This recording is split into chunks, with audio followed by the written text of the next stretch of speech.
Well, thank you very much. Before we begin, I'm pleased to announce that I've just signed a proclamation officially designating tomorrow, May 8th, as a Victory Day for World War II, commemorating the 80th anniversary of America's victory in the Second World War.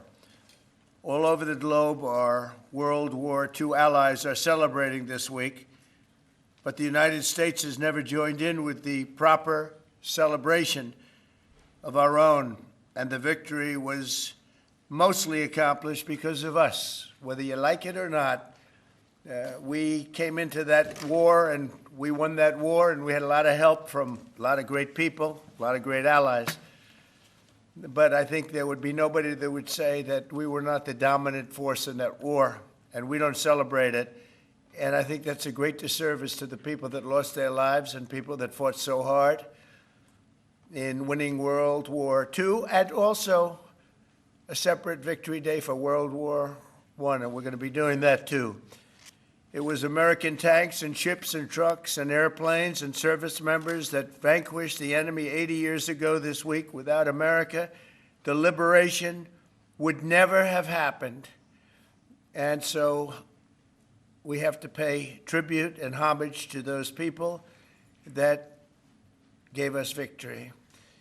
And we did something else that people don't talk about. We rebuilt the world.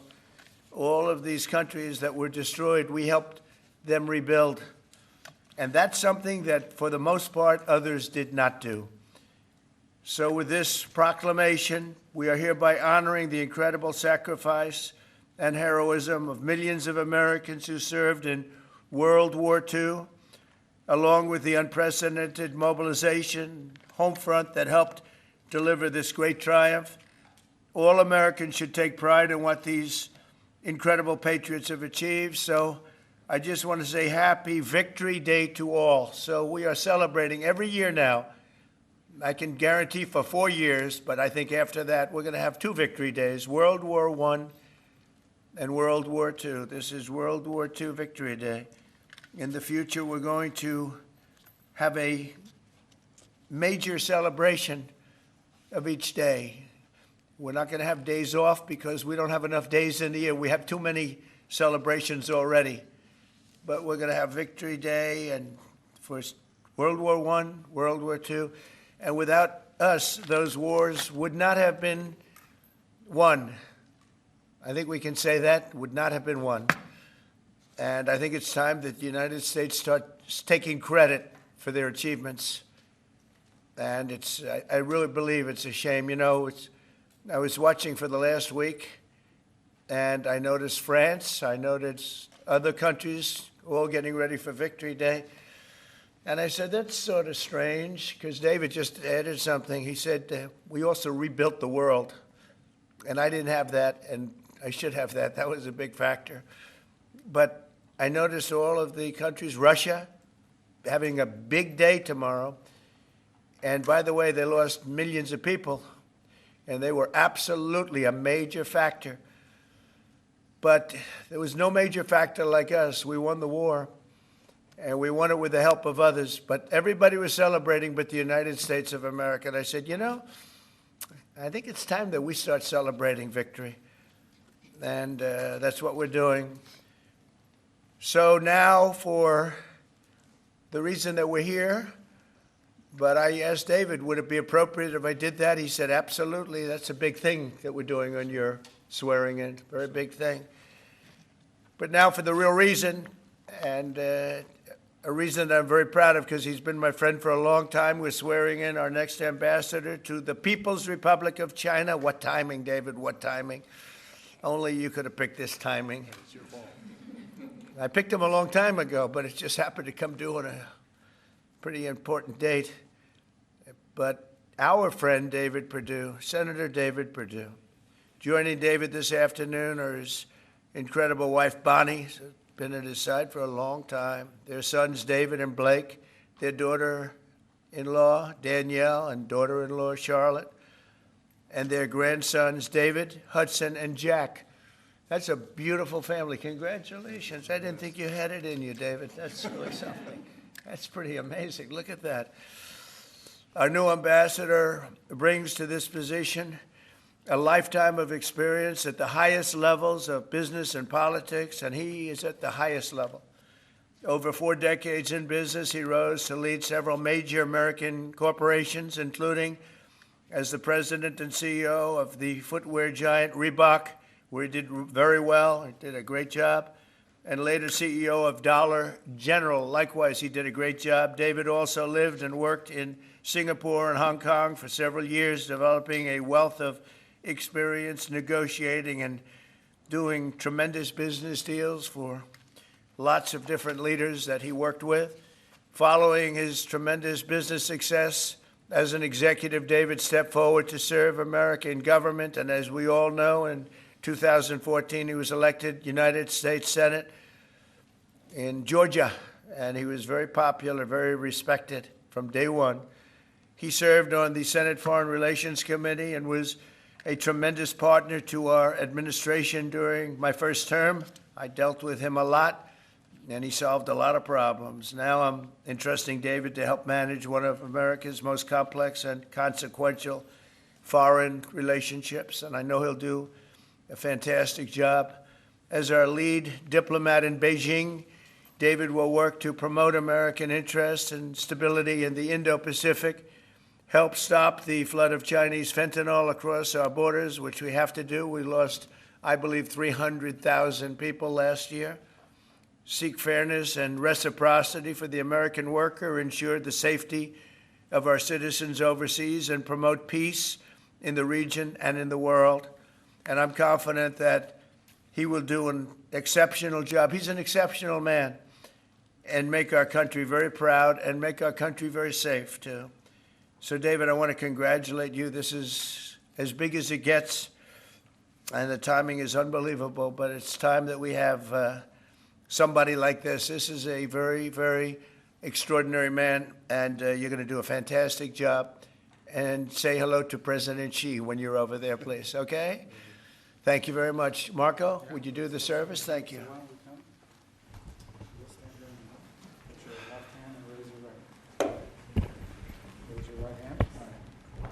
I, state your name. I, David Perdue, Do solemnly swear do solemnly swear that I will support and defend that I will support and defend the Constitution of the United States the Constitution of the United States against all enemies, against all enemies, foreign and domestic, foreign and domestic, that I will bear true faith that I will bear true faith and allegiance and allegiance to the same, to the same, that I take this obligation freely that I take this obligation freely without any mental reservation without any mental reservation or purpose of evasion, or purpose of evasion, and that I will well and that I will well and faithfully discharge and faithfully discharge the duties of the office the duties of the office on which I am about to enter. on which I'm about to enter. So help me God. So help me God. Congratulations. Thank you. Mr. Master.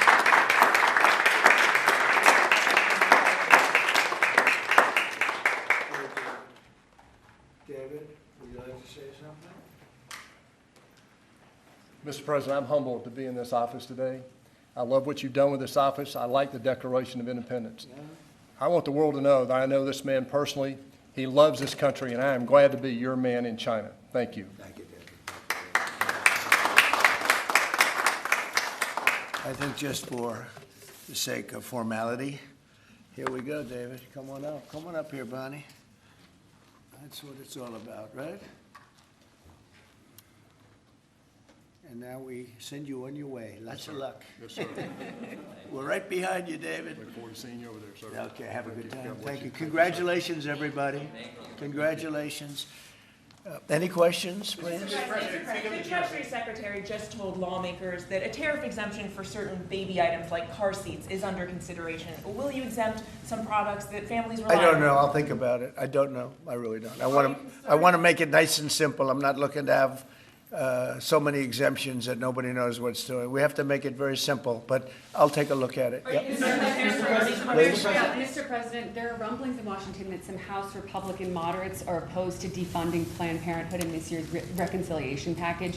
What do you say to those members, and are you supportive of? Well, I don't know yet. I have to see, because you're just telling me that for the first time. We'll we'll work something out. Mr. President, what are you hoping your representatives will get out of the talks in Switzerland on China? And secondly, what does China need to do on fentanyl specifically? What do you want to see them do? Well, they have to stop fentanyl from coming in. That'll be a very big part. And I had that understanding with President Xi before I left last time, and we had a deal, and he would have honored the deal. But when Biden came in, of course, nothing ever happened with him. He didn't know what the hell he was doing. But that would have saved a lot of lives. That election cost us a lot of lives and a lot of heartache. The fact that we went through 4 years of misery, and you look at what's coming through the border, and the job of getting murderers out of our country. So many bad things happened. The wars. You wouldn't have October 7th. You wouldn't have Russia fighting with Ukraine. You wouldn't have had that disaster in Afghanistan. You wouldn't have had inflation. All these things would have not taken place. So sad to see what happened. Any other questions? Are your administration sending migrants to Libya? I don't know. You'll have to ask Homeland Security, please. Would you support sending migrants to Libya? Would you support President sending Vance migrants to said Libya? Russia was asking for too much to end the war. Given that, do you still have confidence that... When did he say that? Earlier this morning. Well, it's possible that he's right. He may know some things that, because I've been dealing with this and some other things, but we are getting to a point where some decisions are going to have to be made. I'm not happy about it. Okay. Just to follow up, sir, on the talks in Switzerland, what do you expect? What do you hope to come out of them? We'll see. I mean, look, it's we were losing $1 trillion a year. Now we're not losing anything. You know, that's the way I look at it. We were losing with China on trade $1 trillion a year, more actually, 1.1. But let's say $1 trillion. You know what we're losing now? Nothing. That's not bad. Are you Mr. President, are you planning a new ceasefire and hostage deal proposal for Israel and Hamas before you head over to the region next week? Where? In Gaza. In Gaza. Well, we're going to see what's happening. There's a lot of talk going on about Gaza right now. You know that, right? So you'll be knowing probably in the next 24 hours. Yeah. Diplomatic actions between the war in India and Pakistan. What's your position? Oh, it's so terrible. My position is I get along with both. I know both very well, and I want to see them work it out. I want to see them stop. And hopefully they can stop now. They've gone tit for tat, so hopefully they can stop now. But I know both. We get along with both countries very well, good relationships with both, and I want to see it stop. And if I can do anything to help, I will be there. By the way, unrelated, but I guess it's all related when you look at the world nowadays. Rwanda and the Congo, we've made a lot of progress in getting that disaster stopped. We've had a very talented person over there, and we've made a lot of progress with Rwanda and Congo fighting a very violent war, by the way. China says in order to have substantive negotiations, you have to bring down your 145% tariffs. Are you open to pulling back your tariffs in order to get China to the negotiating table? No. Mr. President, Senator Tillis has come out against Ed Martin as U.S. Attorney. Do you have any response to that? Well, it's disappointing because, you know, I know Eddie's very talented. Crime is down in Washington, D.C. Street crime, violent crime by 25%. And it's people have seen, they've noticed a big difference. So I didn't know that. But if anybody voted against him, I feel very badly about it. Only in the sense that in this short period of time that he's been there, crime is down 25% in Washington D.C. But that's really up to the senators. If they feel that way, they have to vote the way they vote. They have to follow their heart, and they have to follow their mind. Mr. President, referring to the Persian Gulf as the Arabian Gulf, are you going to make that announcement on your They're trip? going to ask me about that when I get there, and I'll have to make a decision. So you haven't made a decision I yet? don't want to hurt anybody's feelings. I don't know if feelings are going to be hurt. Why have a case right over here? It's called Gulf of America, and I guess a lot of people get ideas from us. But the Gulf of America was something I thought should have been named a long time ago. I'm going to be given a briefing on that. It was just done. And I'll make a decision. Is it the U.S. position that Iran can have an enrichment program as long as it doesn't reach a weapons? We haven't made that decision yet. We will, but we haven't made that decision yet. Yeah. China said the U.S. initiated the trade talks this weekend and that its position hasn't changed. Are you still confident you can reach a deal with China? They said we initiated? Well, I think they ought to go back and study their files, okay? I do think that. Go ahead, what would you? Are you planning to ease chip export restrictions to some of these Gulf countries and then also make announcements regarding? We might be doing that, yeah. And their nuclear programs, civilian nuclear And programs? it'll be announced soon. And you're to help them develop some nuclear power? Well, we're going to take a look. We're going to take a look. But, you know, we had really a very good, as you know, we had a very good outcome with the Houthis, and we honor their word. I mean, they made a commitment, and we dealt with other countries that were close to them and their surrogates, and we honor all of their words. We'll see what happens, but I think, you know, I believe that hopefully that's over with, and they'll leave the ships alone, you know, just leave those ships alone. But so we do. We take their word for it. It was, you know, we hit them very hard. They had a great capacity to withstand punishment. They took tremendous punishment.